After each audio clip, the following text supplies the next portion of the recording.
So I want to thank everyone for coming, and especially our guests, but on top of that, we have our Khan Academy team. We have folks from the Mountain View and Los Altos City Councils and school boards who have been close partners with us for the last several years. So it's just be a fun conversation. The three folks I have next to me, and this feels like some strange dreams that I've had in the past, need no introduction. We all kind of know all of their impressive accomplishments, so I really just want to go straight into the conversation. I guess a good place to start, and I'll start with you, Governor Bush. You were a very successful two-term governor of Florida. You've kind of had the world open to you. You could have worked on anything since then, but you've been kind of focused on education. Yeah. What have you been doing? Well, what are you most excited about, and what do you hope to see?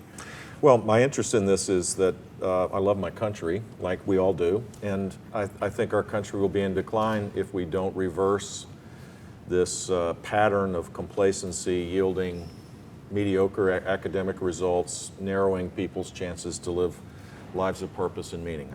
I don't want to be too dramatic, but that's what I believe in my heart, and I would say that 13,174 government monopolies that are heavily unionized, focused on the adults by and large, because that's, the economic interests of the adults drive a lot of policy these days, rather than moving to a student-centered system, is what needs to change. So the foundation I have, and I'm really blessed to have these incredibly talented women on our board, the Foundation for Excellence in Education, focuses state by state to try to change laws to create a governance system that would be much more open to allow for innovation to take place, like what you all are doing here. And is the dial being moved? Do you think that's going to happen? It is, but it's for an old guy like me that gets frustrated on a good day, this is way too slow. We're reforming the system, we're not transforming it. Which is why I think that digital learning, in a blended format particularly, has the power not only to improve learning for the students that take advantage of it, but it also has a potentially disruptive power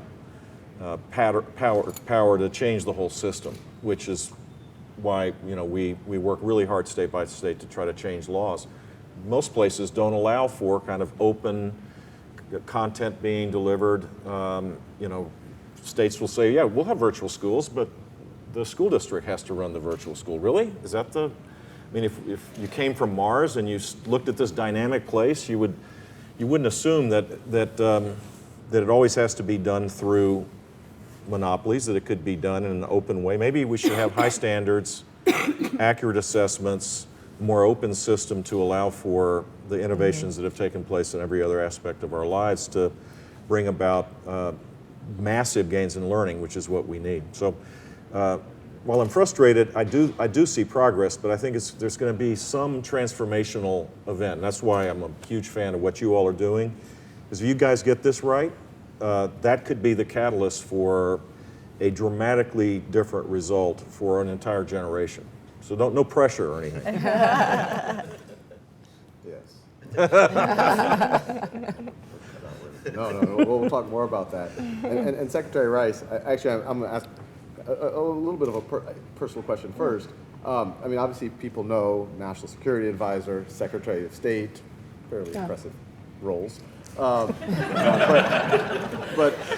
prior to that, you were honest work. Honest work. Right. Yeah. Prior to that, you were provost at Stanford. Right. Kind of provost is in charge of the academic curriculum. And so, just out of curiosity, who's harder to negotiate with? world leaders or tenured professors?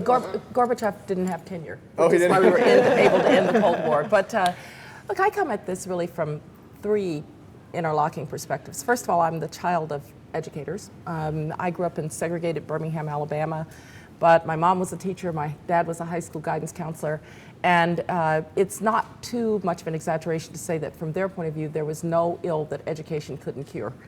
And so when I hear about a lot of our social problems, I think of education as an intervention really to deal with many of those social ills. Secondly, I was provost at Stanford, and obviously very interested in the educational enterprise. But from my point of view, Stanford was doing well and the United States was doing well when the child of a fourth-generation legatee and an itinerant farm worker's child could be side by side at Stanford. And eventually, it was going to be that experience that mattered most, and they were now going to have an even playing field. And I worry that particularly with the miserable K-12 education that a lot of our poorest kids are getting, that the day is going to come when a Stanford faculty member will not be able to stand in front of a class with that kind of socioeconomic range. And then third, as Secretary of State, you always ask yourself, what is the core strength of the country that you are representing? And the core strength of the United States is this great belief that you can come from humble circumstances and you can do great things. And it's competitiveness, and it is innovation and creativity. And the really sad thing about the educational enterprise at this point is that it's lacking some of those very core strengths, particularly on the innovation and creativity and competitiveness side. And so, like Jeb, I find Khan Academy and efforts like this to be right at the core of how the United States needs to reform. We're not going to be Finland, we're not going to be China, we're not certainly going to be Singapore. And so when we think about educational reform, we have to think about what kinds of interventions can we make from our strength. And technology innovation has that potential to break through. When you need a leap in a problem, very often technology innovation allows you to make a leap. And we really need a leap in K-12 education. And now you're continuing, so you're on this board now. I'm on the board. as part of- I also, with Joel Klein, the former chancellor of the New York City Schools, the Council on Foreign Relations, believe it or not, did a task force on education reform and national security, because we made the argument that education reform is actually a national security problem.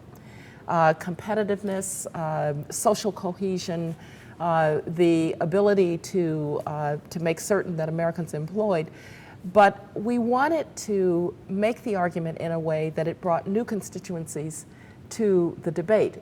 It can be simply your problem or somebody else's problem if the child in East Oakland is poorly educated. Right. But if it's a national security problem, now it's also my problem that the child in East Oakland is poorly educated, even if I can send my child to Palo Alto schools or to private schools. And so we saw it as a way of having a little bit different wake-up bell for this problem.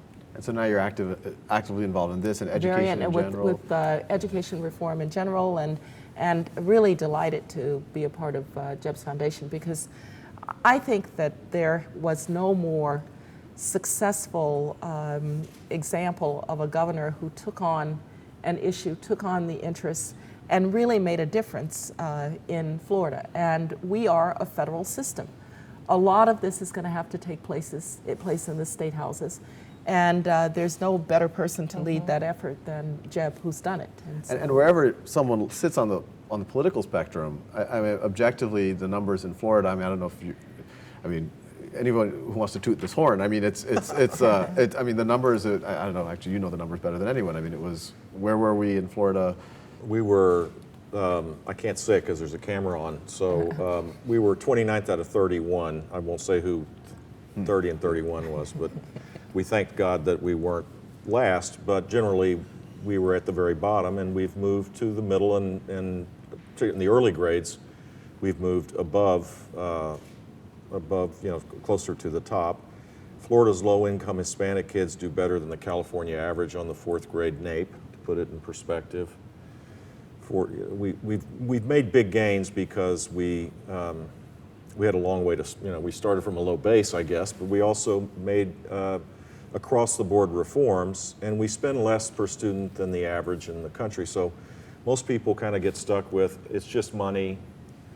It's not fair, to have assessments for one group of kids at the expense of the others. And we end up basically dumbing down things to make ourselves feel better. And Florida was one of the first states to stop that. And on top of that, y'all have also extended to pre-K schooling. We have a real focus on early childhood literacy that has gone through Republicans and Democrats have embraced that. We have the largest virtual school in the country, the Florida Virtual School. This year will administer 500,000 courses. We have the most school choice programs in the country, with the most kids participating. We ended social promotion in 3rd grade, which is a big deal, and it's not easy to do. Which is just advancing a student regardless of skill level. But it's, Yeah. it's worth talking about why Yeah. 3rd grade is Yeah. the integral place. No, and I mean, that's a really good, I mean, Laurene, once again, like everyone here, could be focusing your energies anywhere. You focus on college track. You've been focused on essentially a lot of the kind of the I have a dream. Dreamers movement. Yeah, one, I am curious. I mean, why is 3rd grade so crucial, and also what else have you kind of been? Well, Jeb can talk about it, but typically across the country, you learn to read up to and through 3rd grade, and then you read to learn henceforth. So if you don't learn to read by the end of 3rd grade, curriculum shifts, and then you're reading to learn history and science and every other subject. And math. So, People math, think you got to learn how to read to do mathematics. math, right? And so that's where that divide happens. big And math so major, but- ending the social No, promotion in not 3rd grade was a very difficult thing to do, and remains a difficult thing to do in That's right. state houses, but it makes a huge difference. Yeah, I heard, and I heard this anecdotally. I don't know how true this is, but I actually heard that the prison system in California looks at 4th grade test scores to predict prison Yeah, I've read building that too. a decade out. So yes, these are leading indicators for a lot of things, and that's trouble. not the most uplifting idea, but yeah. And so what else? I mean, tell us about college track, and especially I think the whole team here would be curious about some of the stuff that y'all been doing with Khan Academy, especially. Yeah, sure. Well, college track, I started college track 15 years ago as an experiment to understand why there was such disparity in educational outcomes basically between Palo Alto and East Palo Alto. There are a number of people who've been working on this issue over the years, and I had volunteered in a local high school and saw this firsthand, the enormous potential and ingenuity that resided in every student that I met with, and yet not one of them was prepared or had taken the requisite classes to apply to a 4-year college, even as seniors. They had received none of that information. So we started it really as a college readiness program, and we admitted students after the 8th grade and worked with them and continue to do so every day from 3:30 until 8 o'clock at night and through summers. And we add in lots of social issues, social emotional, leadership modules, and academic scaffolding to the needs of the student. What we found is that many students who came into the program as entering 9th graders had 4th and 5th grade skill levels. And so that the leapfrogging that Condi was talking about that needed to happen was very real and very difficult to do. So what we started with Khan Academy is in our mathematics, every student in college track, we now have 1,000 students in the high school that we work in high schools in 6 different centers, and they all use Khan Academy for to break down where their gaps are, to understand where their gaps in learning are, and then they listen to you endlessly to learn each module. At least they don't have to see me. That's a positive. But yeah. So that they can then bridge their learning gaps and get not only proficient in their grade, but obviously seriously college ready. Oh, that's very cool. It is very Fantastic. And you've joined this because you're with this whole movement around. I mean, if Florida can do it, Florida is in a lot of ways very similar to California and many other states in the union. And It's true. It's true that if Florida can do it, it can be done anywhere. We just need to see what does it take, what are the steps that each state has to go through, and then we have to have the courage to do it. Right. And so since we saw it in Florida, I think we should all really take seriously what are the consequences for not taking action. Right. And this So, is one of the things that I think is important, I mean, Florida's not nearly where it needs to get. And most of the focus on education reform is with lower income kids. But if we we're honest, and enough studies have been done to show this. If you compare middle-class American students to emerging countries, we don't do that well. Right. And if you take the highest achieving kids compared to the highest achieving kids in the rest of the world, we don't do that well. And it's dangerous to say, well, this is only a low-income problem, or this is a problem of poverty. It's hugely important to deal with that issue, because I don't think our country fares well without social and economic mobility, and we've lost that. We're the least socially mobile country now in the developed world. But not at the expense of ignoring the bigger issues. And so there's a lot that needs to be done. And I honestly, I've reached the point where we'll last night I wrote an email to Governor thanking him for signing a bill and telling Senator Schmidlap to stay the course on SB 14 and state to be named later. And we'll keep fighting those reform fights, but the simple fact is that we need to start thinking about transformation. Literally, leapfrogging is a great term, to skip over what we have to a completely different place. And I don't want to keep putting pressure on you all, but I don't think there's another better place. Some of these people need a little bit of I can't think of another place where that, unless there's going to be a cultural awakening, which we've had historically in our country. I'm sure you've done in your history series now, you'll be doing a YouTube story on it. Until that happens, this is the place where the greatest transformation will take place. Customized learning. And let me just underscore something that Jeff said. In the National Security and Education Reform Report, we looked at where American students stand regardless of socioeconomic standing. And for instance, a child in South Korea will learn in 3rd grade what an American child will learn in 5th grade. Now, that's in our best schools. And we do have a couple of problems. We have a problem with low standards across the board. A little bit too much the self-esteem approach to learning. And we have a problem of essentially the shortest learning day and the shortest learning year of any industrialized country in the world. And one thing that we're trying to do, Laurene is doing it with College Track. I found it with some folks almost 20 years ago now, something called the Centers for a New Generation, and it's a program now of the Boys and Girls Clubs. Is to try to introduce enrichment and educational enterprise into the after-school environment, because if we're going to catch up and leapfrog, we're not going to be able to do it in a learning day that, to quote Joel Klein, still expects kids to have to go home and take in the harvest. Right. So we have a lot of impediments to that leapfrogging without regard to socioeconomic status. Right. Yeah, the system is designed for 100 years ago, optimization. Yeah. It's not designed for today. And so,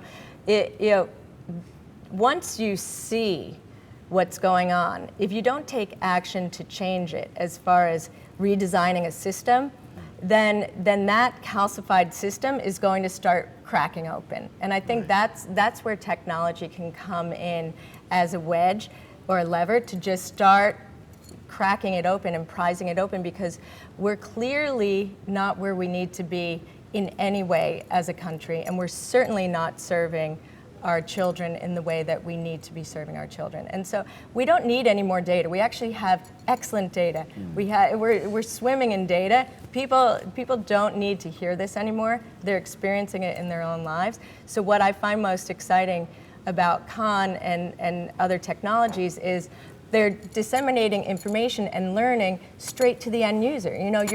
You're working within the system, which is really exciting, but you can also work on the outside of the system and go straight to the end user, as it were, which is really, really exciting. So people who are trapped in this dysfunctional bureaucracy and system don't have to suffer in the way that they have in the last several decades.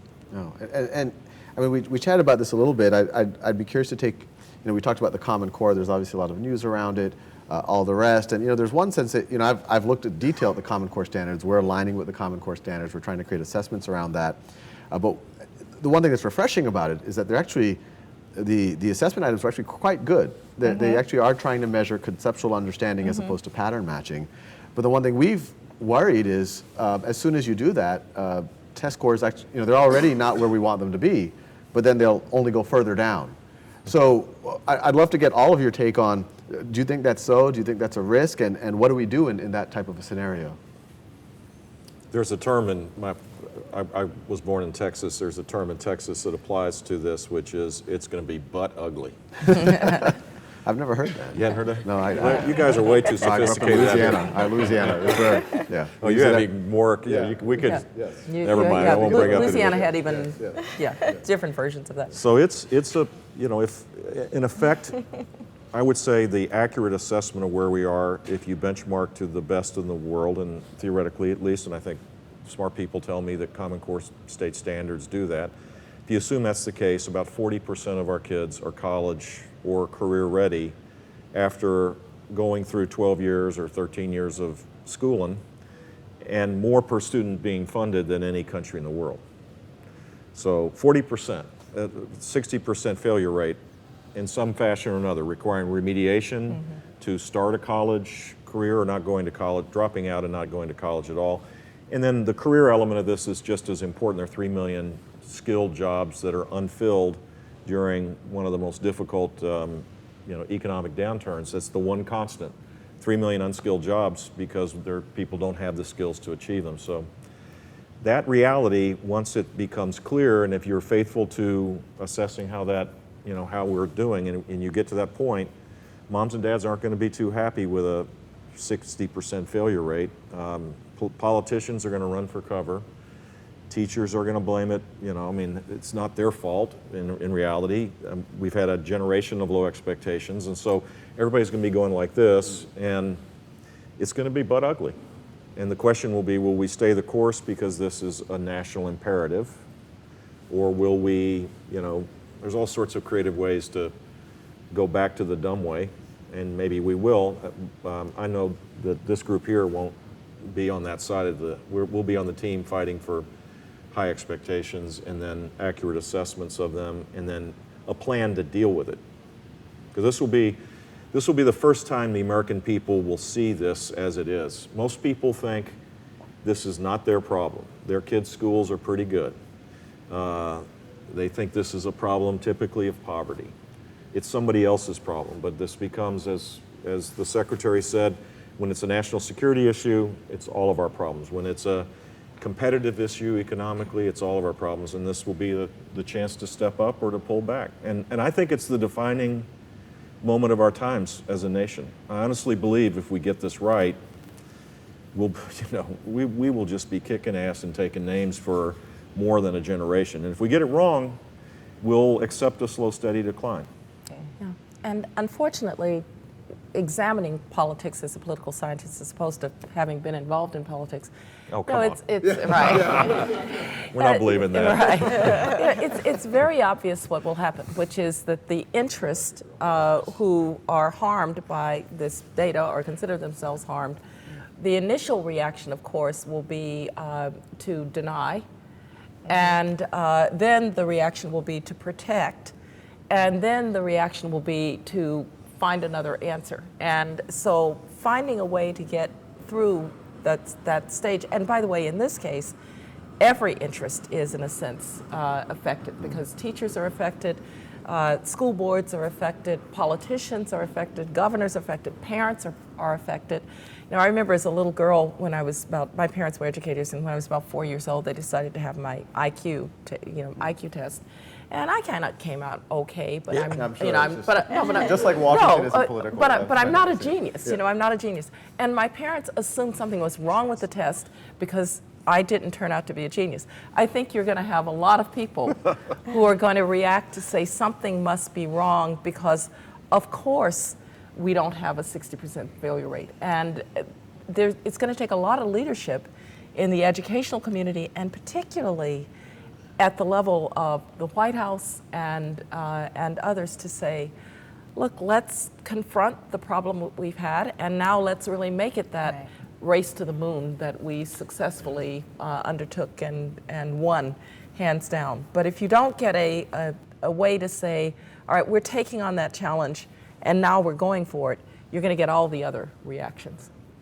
Right.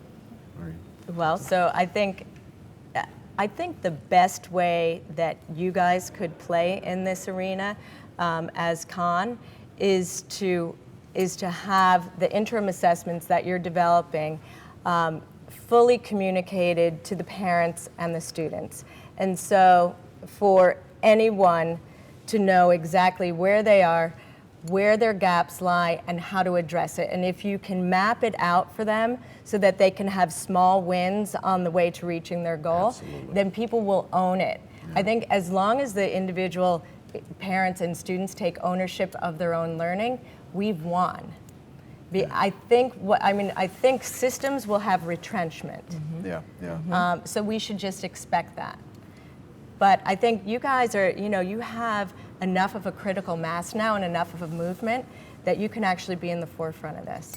You have some very excited people in the audience because you've just described 4 of the features being worked on. But yes, Good. but they would love you to be part of the new focus group or design process if you're interested. And I'm curious also for all of you, I mean, we're talking about this is a national issue.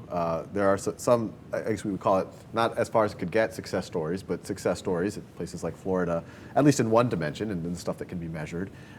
What is y'all's sense of the role of the federal government here? Because education, for the most part, has been considered a state issue. Let's change the order up a little bit. I'm happy to respond to that one. That's a layup. Well, actually, what Connie just talked about the moonshot, I know when Race to the Top was being conceived, they were thinking, can we do a moonshot for education? Because the government contributes 10 to 12% of the overall funding, but what they have is the most powerful bully pulpit, the most powerful way to message this to the country, to the whole citizenry, and to galvanize kind of this public force, right? And so to take this on in a way of strength and leadership, and to appeal to something Connie said that I hadn't thought about, to appeal to American creativity and ingenuity in solving this problem, not by doubling down in rote memorization, but to be really creative and to have this personal responsibility that runs through the veins of all Americans, that self-determination, to appeal to that, I think is the absolute right way. I think we're going to have to fight a bit of a backfire on the Common Core too, because a lot of people, particularly on the conservative side, are getting nervous about the idea of the nationalization of curriculum or the nationalization of education. And if people don't take the time to read it, right? So it becomes kind of caricatured, or I don't want people in fill-in-the-blank California teaching my kids in Mississippi what they ought to know. And it gets very easily caricatured.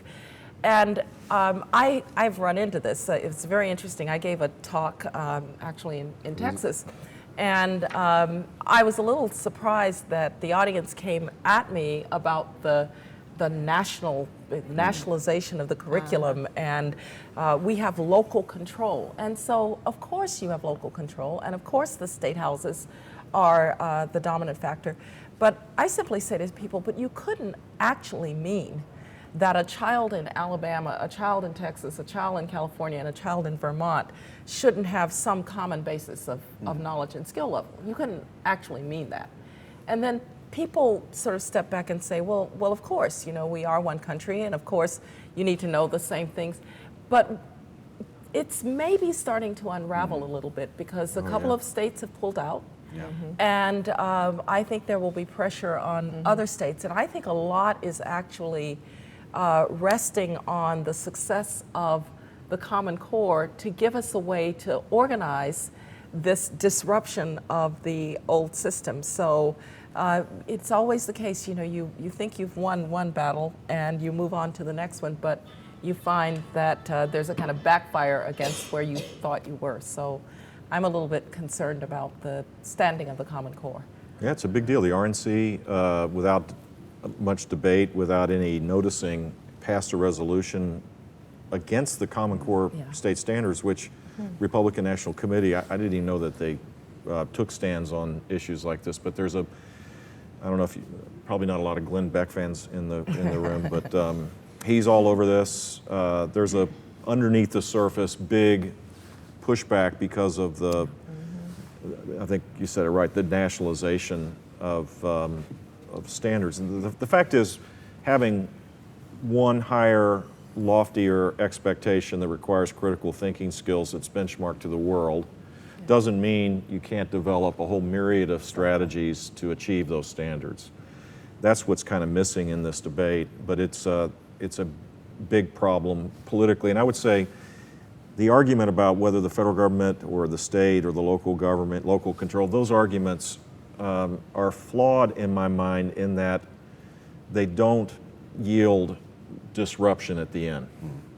And I think we need to develop strategies of massive disruption. I'm not a revolutionary. I mean, chaos for chaos' sake is not what we should aspire to. That doesn't help. But the shift ought to be to, and someone made the comment about accountability. People need to be accountable for their children's education. You're giving them tools to be accountable. And the minute a student is accountable for their own learning, guess what? They learn a lot more. And we've kind of lost that. And the power of technology, I think, to disrupt the old order and along the way really enable young people to be successful in learning is what we ought to be achieving. And the government's role in this is not going to be, on the margins they can be helpful, but this is going to happen by success, not by government involvement. So now that I've reached 60, I've become a little more libertarian in my approach to things. I would bet on the unknown, the unforeseen. Right. I would bet on 50 offices like this than 13,174 government-run monopolies that are heavily unionized. Give me 50 of what you all are doing, and I think you're going to have a much better chance of bringing massive disruption that assures that more than 40% of our kids are ready to compete in the global economy. And so just to kind of bring everything together, and I think what y'all just talked about is on kind of leads us to this. I mean, we can't ask you questions? Oh no, actually ask me a question if you'd like me to. But if you'd like to, next time when I show up. I wanted to meet the reading team. The reading team is in development right now. That is but yeah, it's going to happen. Okay, don't forget read. That's my last word. So at a meta level, I mean, we're talking about even on something like the Common Core being fought over. Obviously, people are talking all about the dysfunction in Washington. Historically speaking, and actually I'll start with you, Secretary Rice. I mean, you're a student of history and all the rest. Relative to America's history, are we really at a really bad point in terms of the dysfunction? And do you think it's going to get better? And if so, how? No, we are. Look, our political system's always been a little rough, right? And remember that it was Thomas Jefferson who circulated a circular saying George Washington was senile because he was unhappy about his relationship with Alexander Hamilton. So this has gone on for a while. And but I do think that the speed of politics in the 24-hour news cycle, with the ability of people to essentially go to their corners called blogs or your favorite cable channel and essentially not have to engage one another in debate, which is really the death of democracy. If you don't have to encounter other people's views, that's right, you can think that your view is the only answer. And I think we're experiencing more of that. And then you get a breakdown in Washington where the politicians then start responding only to their own constituencies because it's very easy to stay siloed in that way. That is, I think, really the problem that we're facing. But I'm also aware that we do manage from time to time to get things done. We got welfare reform done in '94. We've gotten several education reform initiatives done at the federal level. And I want to return to the view that I do believe a lot is going to happen at the state houses because that really is an appropriate level from my point of view. I think the federal government is bully pulpit, and maybe to encourage innovation where it's seen. Now, if the response of the federal government is to try to snuff out innovation, like, for instance, Hope Scholarships or the like, then we're going to have a problem. But while I do think we're at a kind of bad point for democratic engagement because of the factors that I discussed, I don't think that it has to be dispositive in the realm that we're talking about. And largely for a point that Jeb made. The breakthroughs here, I think, the disruption, I suspect is actually not going to come from within the system. It's going to come from outside the system, and the system is either going to respond, change, or get out of the way. That's why technology, which we all know is disruptive. Now, who would have thought that a little telephone was essentially going to have every function that you could possibly want to carry out in a day? Who would have thought that? A disruptor. Oh, I know right? somebody. I know somebody who came up with that, but it was totally disruptive to almost every enterprise in which we're involved. We need that for education. We need that big disruption that's going to, as I said, the system will respond or it will get out of the way. And that's not going to be a governmental function. That will be, I think, a private sector. The private sector will be that disruptor. And when that happens, the governments will respond. It's not that you won't have well-suited, forward-looking governors who will try to do what they can do, but they can only do so much. The kind of big disruptive tendencies, trends are going to come from the private sector, and that again makes the United States unique. I really reacted strongly in the national security report that we did in the council, because while I believe in benchmarking to international standards, I don't believe that the answers for how the United States reaches those benchmarks are to copy what China is doing or what South Korea is doing or what, for goodness sake, Singapore, which is, the size of this room, is doing. And the United States is a much more complex, much, in many ways, more vibrant because we have all of these differences. And if we squelch those in trying to achieve, then we have undermined our strengths. So I think the private sector is going to be a big part of this answer. Yeah. Any other thoughts on the political? Well, Laurene, I know you're kind of... Because we have people from the Los Altos School District here, it would be interesting to hear how they became or are a forward-looking school district that took a chance on Khan Academy early on, right? Now there are many districts and schools that are employing Khan Academy, but in the beginning, to do this pilot project with the current governance structure that we have is really quite unusual. So I wanted to see how that came about. Yeah, no, and we should talk to that right after. Yeah. Absolutely. They should voice that, because change within the system is also a great thing, right? Because the system covers the entire country. And so when we see innovation and creativity within the system, that needs to be applauded and amplified. Just so you don't walk away thinking that all is lost in Washington. It looks pretty bad from afar. In the last couple of weeks, both the House and Senate, 8 members, 4 of each party, have, in the case of the House, for 3 years have been talking. Your Congresswoman is one of those people. Is it